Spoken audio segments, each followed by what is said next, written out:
Hey everybody, Dan from KCF CrossFit, bringing you another great at-home workout.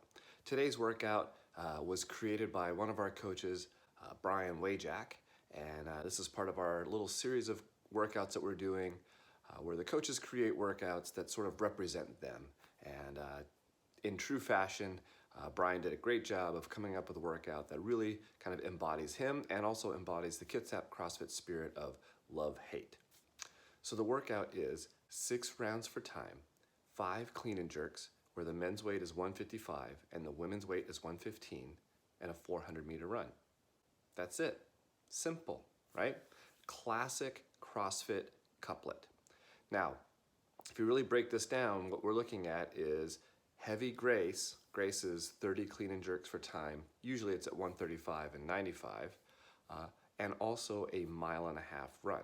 Okay, so this workout's gonna take, 15-ish minutes or so. So let's talk about the clean and jerk.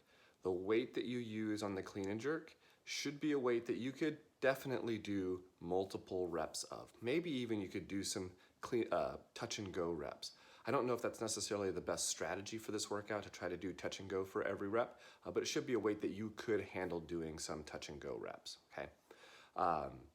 Personally, I think a good strategy would be maybe the first round to go touch and go if you can, and then after that, do a version where you just pick the weight up, throw it over your head, drop it to the ground, and immediately pick it up again. So don't worry about lowering it down, but just let it drop. Now, if you don't have a barbell and weights, you can just use anything around the house. Here I am using a bag of rice. It's not terribly heavy. It's only about 25 pounds. So in this workout, if I were going to be using that, I would crank up the reps. Instead of doing 5, I'd probably do 10 or maybe even 12 reps because I know I'm gonna get through those pretty quick. So grab something around the house that's gonna challenge you, but just kind of pump up the reps.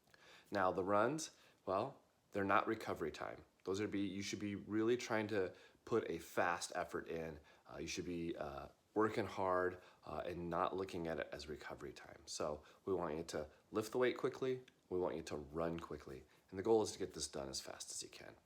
All right, now for a technique tip today, I want to talk about the clean specifically. So one of the common faults we see on the clean is that people leave the bar too far out in front of them. So as they're lifting the bar up, the bar never makes contact. It actually stays several inches away from their body throughout the entire movement. And really what you do when you do that is you make the movement harder because you're basically creating leverage.